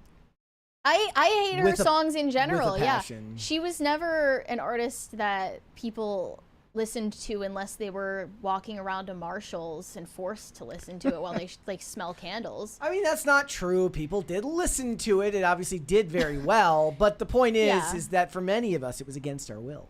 Yeah, definitely. Like every Meghan Trainor song I've heard against Wear my will. a fat suit on stage when she performs it. Thank you, Joe T in the chat. So if I remember correctly, as of a couple years ago, whenever Weird Al would perform his song Fat, he would wear the fat suit. And that defies cancel culture. I don't know if he still does it. You know she would just get put through the ringer for that. That would like be people would amazing. be even more angry if she did that. When I sit around the house, I really sit around the So house. another line in that same song is saying she's never going to be what she calls a silicone Barbie doll. Apparently she is. And she is, because she just did a sponsorship deal on her Instagram for silicone breast implants. All right, here we go. Everyone, it's Meghan Trainor, and I've got some big news to share. I got my boobs done. As you know, I'm in a super busy chapter of my life. I've been touring, working, and mommying really hard. So recently, I've decided to do something just for me. I got a breast lift and augmentation with Motiva implants. Finally! After having 2 kids, living a healthier lifestyle, and losing weight, I couldn't be happier with my decision. I'm so obsessed. I've always struggled with loving my boobs before I got them done because they were never even, were always saggy my whole life. These breast implants are the only ones in the world with smooth silk, a surface designed to minimize inflammation, so the tissue around the implant stays soft. Honestly, they look and feel amazing. It's I not mean, they should have her husband doing the testimonial, not her. an easy decision to have surgery, but Motiva's unheard of device-related complications rate of less than 1% Damn. reassured me that I was making the right choice. Together with my board-certified plastic surgeon, we chose the Motiva Smooth Silk Ergonomics implants. I wanted to make sure I had a very natural look and feel, which is why the ergonomics implants made the most sense because they adapt to movement, making them feel more like natural breast tissues. I love my results so much. My breasts look fuller, yet completely natural, and they complement my body proportions beautifully. They are finally twin sisters and not distant cousins. If you were looking for implants that prioritize Okay. both aesthetics and Okay, it would be funnier if her husband's like, my life is really busy, so I got a dick enlargement. Like, because I'm busy. Look, I'm working, I'm acting, so I had my penis made bigger by a surgeon. Well, first of all, it's crazy to record that ad in a top that doesn't show any cleavage. Yeah, what was the point? But secondly, it further demonstrates how much of a hypocrite she is because she was trying to empower an audience of women not to turn to cosmetic procedures to boost their confidence. And then suddenly the story changes once it's a way that she can enrich herself and benefit herself. So I hate all of that. The whole like, oh, try to deter people from doing things that might help their self-esteem, help them feel better about the way they look. I am all for people doing things that make them feel better about themselves. I'm not against plastic surgery. I'm not against, you know, like if you feel aesthetically you look different, you don't look the way that you want to, go right ahead. And people that put other people down for doing those kind of things, I'm just like, why? Like, they're not. Have you bothering gotten me. plastic surgery? No. Okay, I was just wondering. No. Well, I think My that... point is, though, it's But like, it's, I would definitely like people go to the gym, and like I go to the gym because of vanity. Like the health things that come after that Well- come from the gym are nice and cool. But like the reason I go is because I don't want to get too fat. I don't think that that's a comparable situation. When you go to the gym and you work out, you're improving on your own natural body capabilities. You're not artificially enhancing anything. You're not paying for a doctor to insert So what if I got, some like- foreign object into you. Like, What if I got hair plugs? That's my own hair. look, I'm not But they're I'm not transplants. saying that I am against plastic surgery completely. Like, I wouldn't say that, but I do think it gets dangerous because people don't even attempt to resolve their self-esteem issue before turning to that as a solution. And then So- they end up, in some cases, a lot of cases, looking like a monster I after feel like- taking it way too far because they have no concept of how they look or how they look to other people. I feel like people that are critical of other people that get plastic surgery are only one step removed from men that are extremely critical of women for wearing makeup. Well, that's not the real her. Look at when you wake up next to her in the morning, she doesn't look like that, or blah blah blah. I think they're wrong. Like I think if you feel better wearing makeup and stuff, that's perfectly fine. And I don't think that there's a problem with it at all.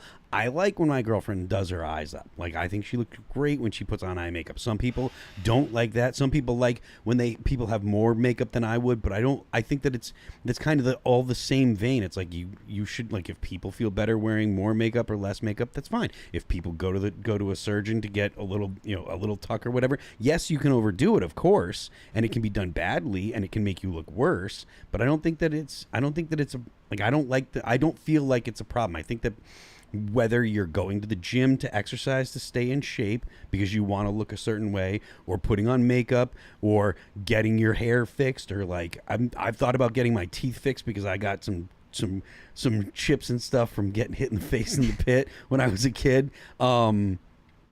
But like I don't think there's any problem with that stuff, and I don't Like, I don't get why people like are so down on people that do that. If you're doing something that makes you feel better about yourself, I'm okay with it. What do you think, Brett? I don't care if she gets plastic surgery. I just think it's funny that she's like, I'm busy, so I got a boob job.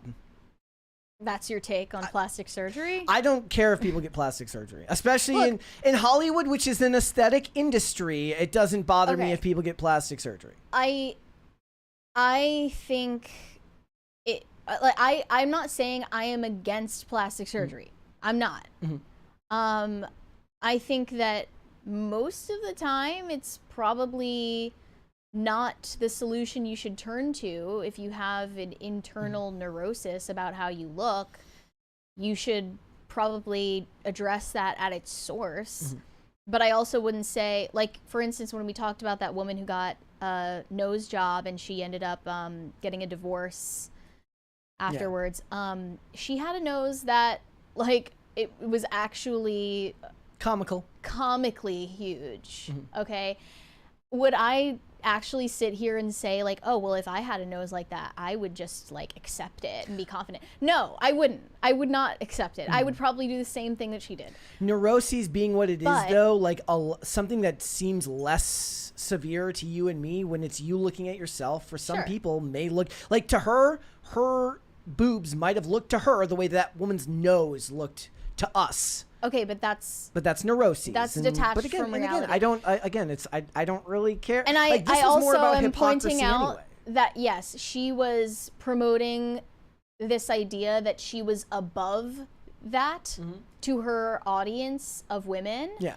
And saying that it's, you know, empowering to accept yourself for who you are, when clearly that was never a fundamental value for her.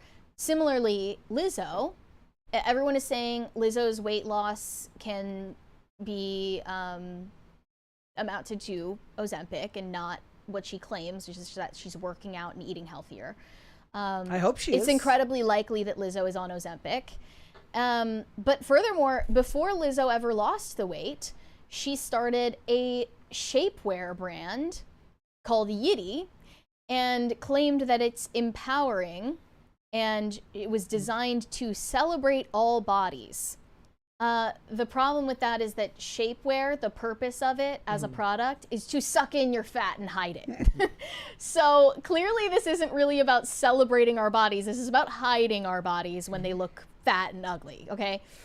I just think it's quite hypocritical on both of their parts to present themselves as these, like, advocates and activists for body positivity and self-acceptance when they're anything but. There's a $20. There's a 20 from Kyle Dixon who says that woman's nose sunk the USS Library. Look, if we're talking about the hypocrisy of it, 110% I agree with you. But plastic surgery on its face. Or remember when we were talking about Megan Fox? Like, we were saying her face was obviously perfect before she got any work done. Then she took it way too far and ended up looking like an inhuman sex doll.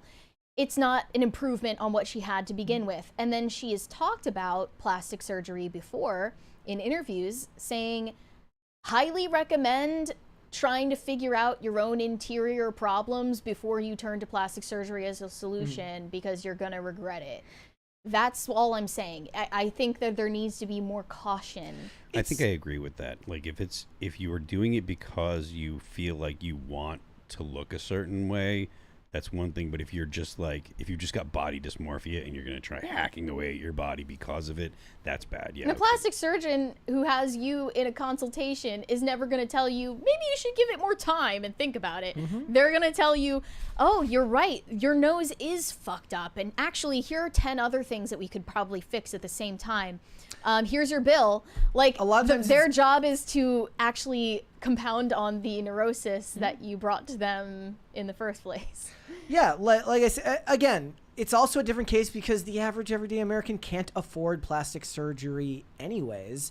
And she works, I'm not talking about Lizzo now, I'm talking about, I guess both of them. They work in an aesthetics-based industry where it matters what they look like. It's something they talk about a lot of time with the women in WWE now, that they go in looking one way and they come out looking very, very different because of all the plastic surgery, because their job is to look good on camera. It's almost like 80% of their job. Sure, they have to be good at wrestling, but aesthetically, Especially the nowadays, men they and have the to be women good. have to look like gods and goddesses, and that ends up being more and more surgically provided for the women than the men. In the men, it's, I'm sure a lot of it is whatever steroids they can get away with that pass the drug testing regime for all of them. So in aesthetics-based industries, it makes the most sense to me, but I guess I see your point more when it's sold to somebody who has to finance a surgery because they feel badly about themselves. But it is what it is. I think it can take more than a financial toll. I think it can take a mental toll to suddenly see a different person in the mirror. And I think it gives people identity issues. All right. Let's move on. We're going to finish up our super chats. Red Snow said, Marriage Story was good, but I do love some slop. Like Jurassic World slop. Jurassic World. Or Mission Impossible slop. I can't. 2 hours and do it. 51 minutes of Tom Cruise running. Let's go. Just no. Immediately no. You should have seen Olivia's face when I told her I was going to make her go to a 2 hour and 51 minute Mission Impossible movie. Wow.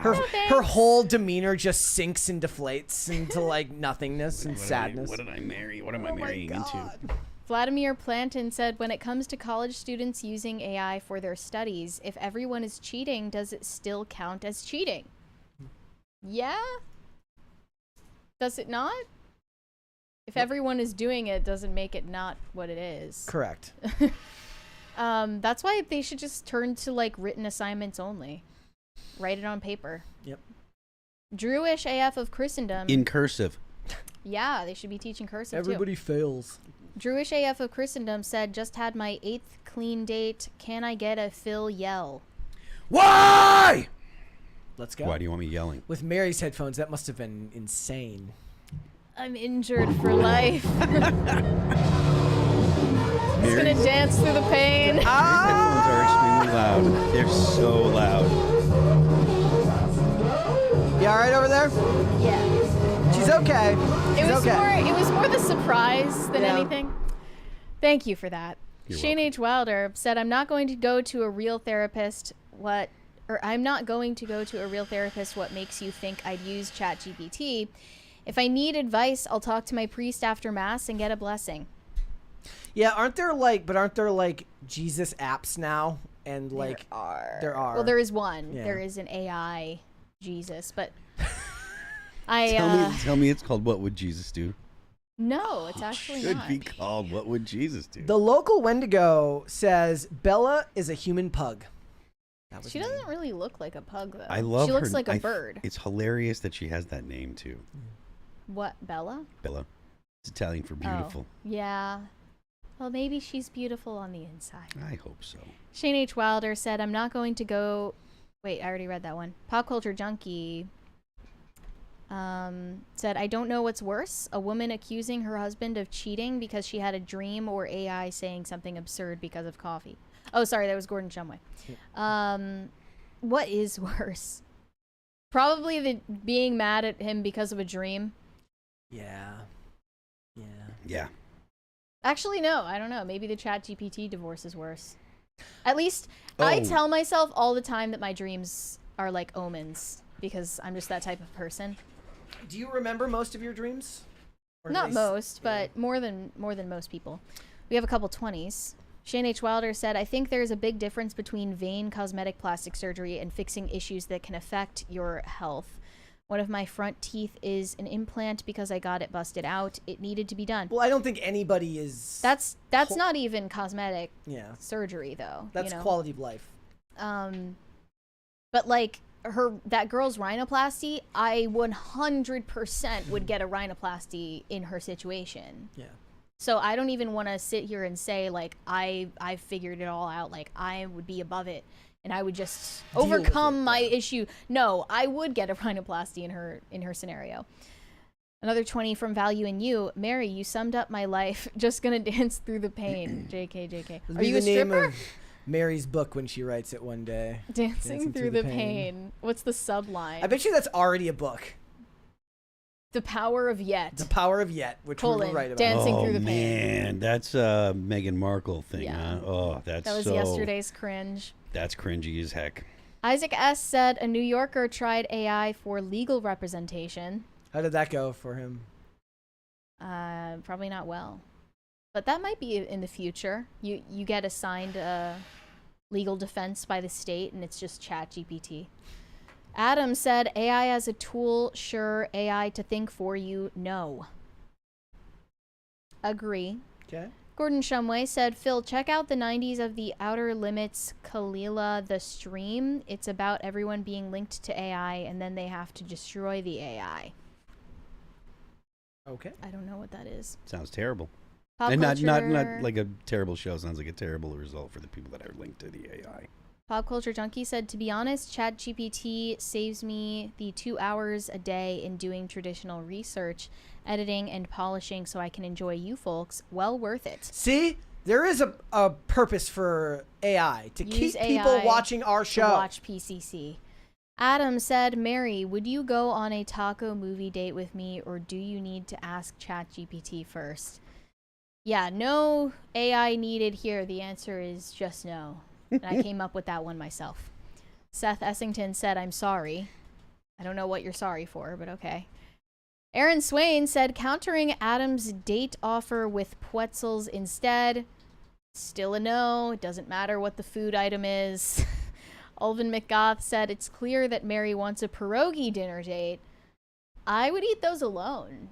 Doesn't really matter if there's someone else there. See, I think so. I asked ChatGPT, should I take my fiance to see the new Mission Impossible movie? And I think the Church of Scientology is funding this because it's not even asking questions. It's just like, yes, absolutely, you should take your fiance to take a 2 hour and 51-minute action movie. All women love 2 hour and 3 hour action movies. I guess it didn't even give you like a little caution, like she might not be into action flicks. Technically, it doesn't know if I'm the guy or the girl, because isn't the fiance with one E interchangeable now? Oh yes. It says absolutely. Taking your fiance to see Mission Impossible: The Final Reckoning could be a thrilling and memorable experience, especially if you're both fans of high-octane action and cinematic spectacle. But Who if you wrote asked this? it about your girlfriend instead of saying the word fiance, then it might give you a different answer.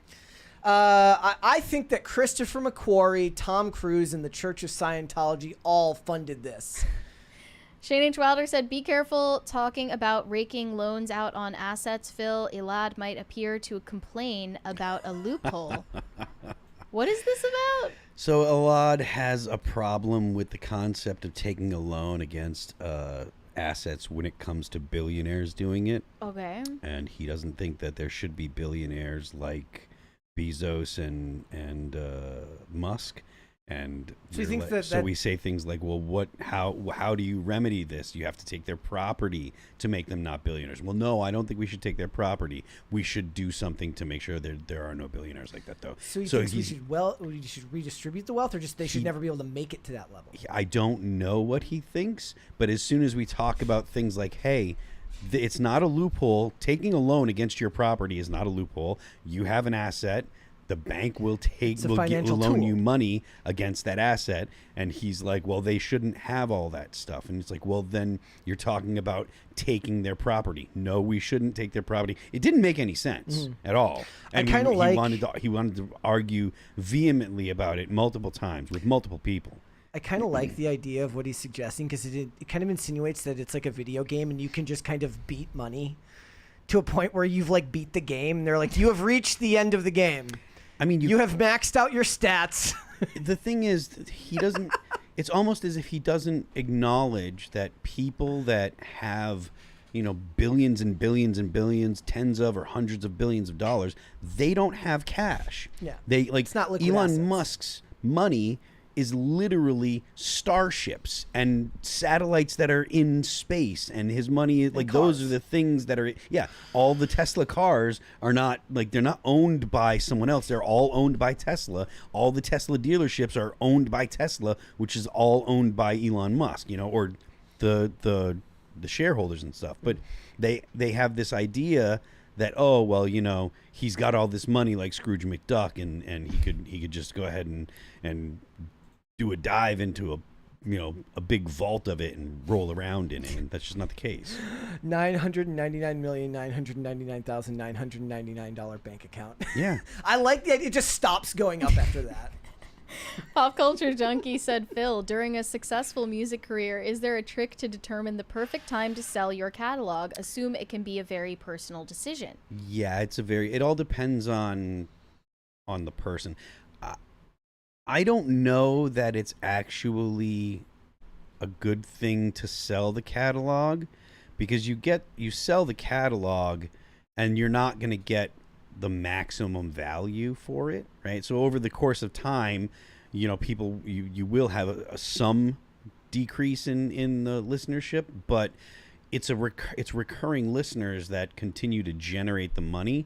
So I don't know that I don't know that it's right for everybody to sell their catalog. A lot of times, if you're a gigantic star, you'll get to the point where you're like, all right, I'm kind of older and I'm not putting out new stuff and I don't really feel like doing it. So I'll just sell the catalog because I've only got, I figure I probably got 20 years left to live or whatever. If you're in your, mid 60s, mid 70s, maybe I got 20, 30 years left. I'll sell it now and I can do more with the money now than, just have it coming in installments.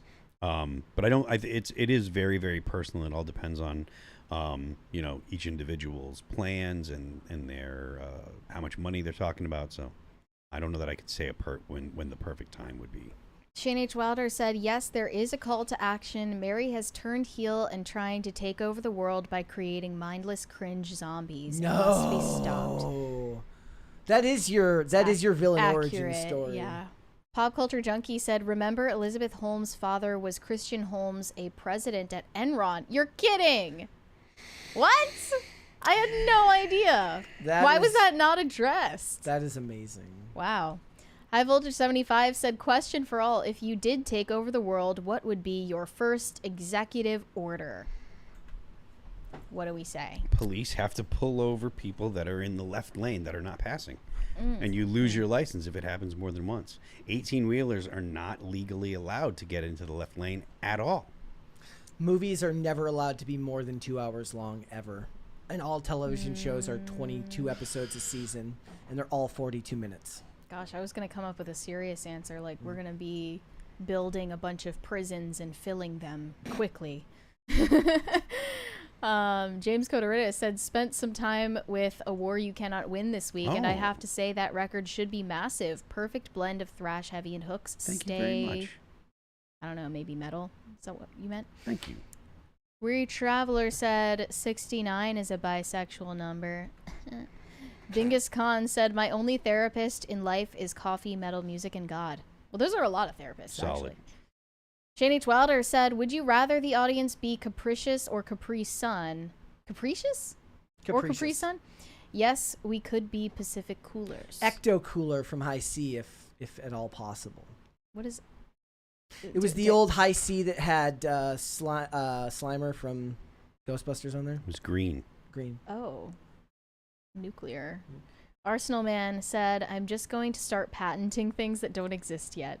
Toilets that analyze poop. Pens that correct misspelling. Burritos that make you skinny. These are all great ideas, though. Like, you should do that. Yurishima Otaru said she should change it to all about that cope. Am I right? Yeah. No Control said Trump has officially renamed Ozempic the Fat Shot. I saw that. Yes. Who is he talking about in that clip? He didn't say. Elon. Was he talking about Elon? Totally Think Elon. so? He's fat, so I mean, yeah. He said you all probably know him. James But Coderidis. Elon is just at that size where the suit helps slim him out. Yeah, but it also means it's easier to hide the weight loss, you know? James Coderidis said, crew, what's your guilty pleasure glam band track? I don't even know what I that means. don't know either. I don't have guilty pleasures. I have no problem with the music that I like. Yep. And there's a lot of glam metal that I like. I really like Def Leppard. Def Leppard, if you consider them glam metal. But Guns N' Roses is one of my favorite bands. Would Whitesnake be considered? Yes. Okay. it would. Then Here I Go Again on my own. That's If a it's not a great guilty song. pleasure, it's an amazing song. Yeah, it's a great song. Weary Traveler said, question for the Apple King, Phil. Thoughts on the band Ghost? I'm not a fan of Ghost. Their music's very poppy, and it just never... Their imagery doesn't line up with their with their music, and it kind of always kind of threw me off, and it just isn't my thing. I really do like Sleep Token a lot, though. Yep. Isaac S said normalize ball impacts so they're smooth and even. Pardon me? He was referring to the part about the breast implants. Okay. Yeah. I don't. Okay, whatever. Because she's like, it's silk on the outside, which reduces inflammation. Are you said impact, but you meant implants? I think he was making fun of the Okay. Meghan Trainor Well, next stuff. time you make a joke that's that stupid, please no spelling errors.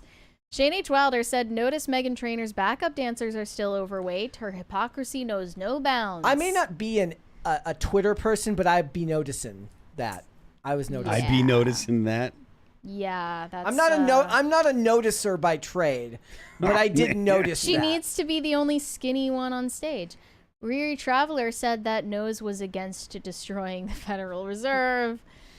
Arsenal Man said, does Phil have an opinion on the musical stylings of Mick Gordon? Mick Gordon.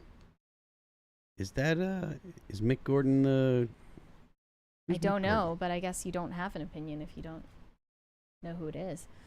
Omega Red Fan said, ornithology knows best? I don't know what that is. Ornithology, it's the study of birds, right?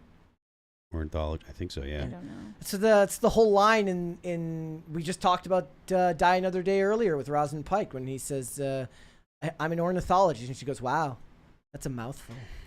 AI Shih Tzu said, yesterday I chatted, I like my Uts case. Mary didn't get it. Pronunciation of Oots or Uts is debated. Oots case. All dads have hormones that make puns causing women to groan. Ask Phil, his will arrive soon. Are you able to make dad jokes yet, Phil? I don't know. I still don't get that dad joke. I'm sorry. It's not landing with me. Yeah, I don't know. Like suitcase from the Crisis Party, but Oots case. You got it the first time? I'm lost. Thank you. No Control said, your own personal AI Jesus. Yep, not good. No thanks. I'm good with the real Jesus.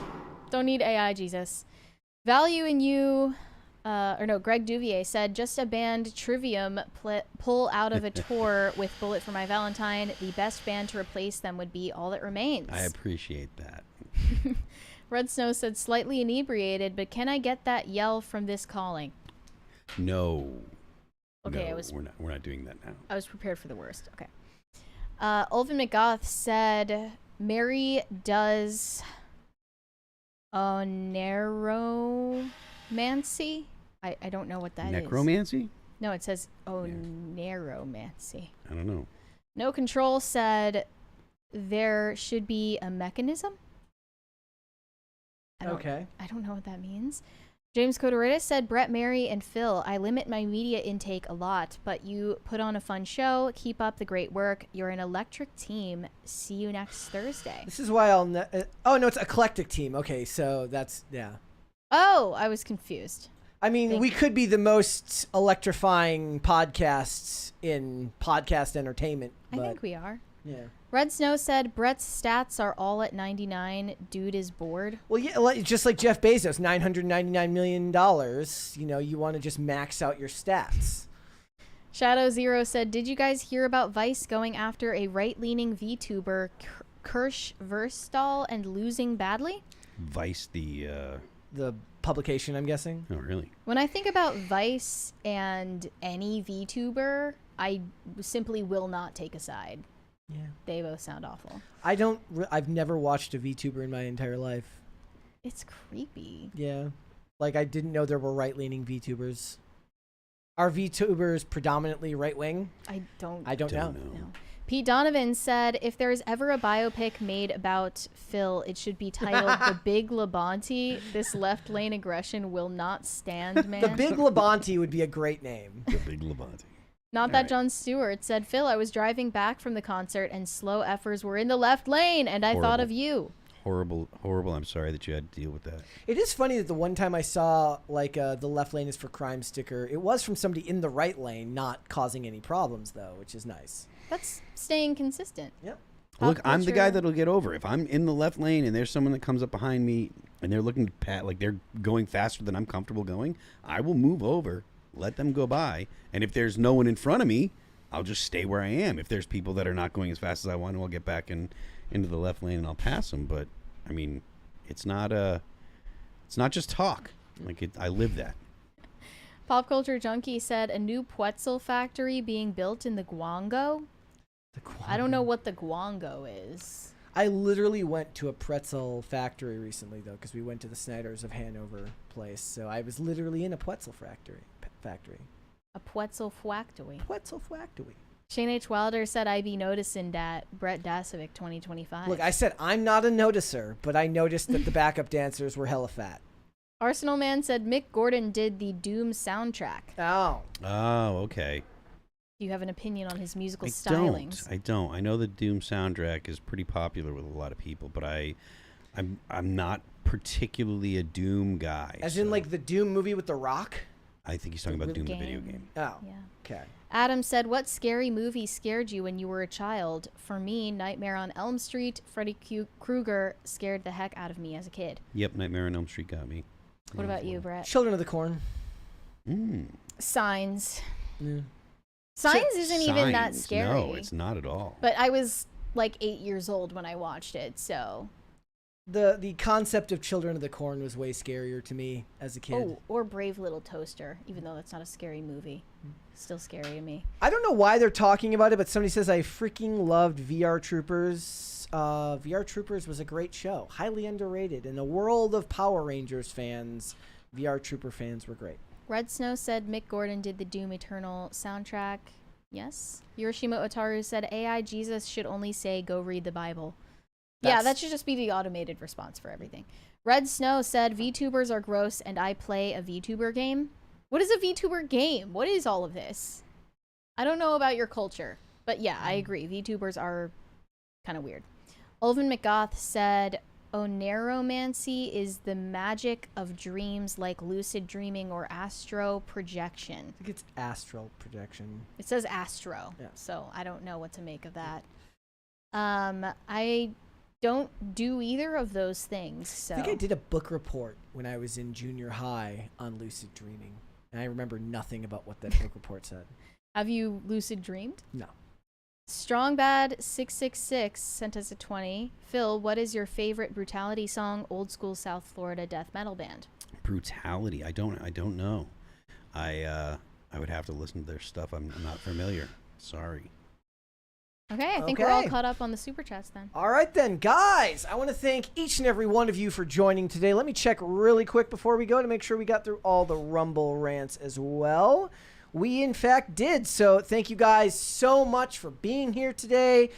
We hope you had a lot of fun, because I did. And Phil, let everybody know where they can find you. I am Phil That Remains on Twix. I'm Phil That Remains Official on Instagram. The band is All That Remains. You can check out our new record. It's entitled Anti-Fragile. It is on Apple Music, Amazon Music, Pandora, Spotify, Deezer, and YouTube. And don't forget, the left lane is for crime. Mary. You can send me validation on Instagram at Mary Archived, or you can send me hate on X. That is also Mary Archived.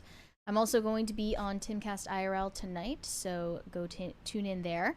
We have one more from Shane H. Wilder. Now I've got to make a Big Lebonte meme, BRB. There you go. We're looking forward to it. All right, guys, if you want to follow me, I am on Instagram and on Twix at Brett Dasovic on both of those platforms. We are here 5 days a week, Monday through Friday, 3 p.m. Eastern Standard Time, which is noon Pacific. Amazon Music, Apple Podcasts, Pandora, and Spotify if you would like to listen rather than watch. And you can rate and review on Apple Podcasts and on Spotify, which always helps the show. Please do. Yep. And if you want to follow us on social media, Twix at popculture_show, Facebook at Pop Culture Crisis, Instagram at Pop Culture Crisis Pod. Guys, we will be back with another episode tomorrow. We'll see y'all then. Bye. Bye, everybody. Bye.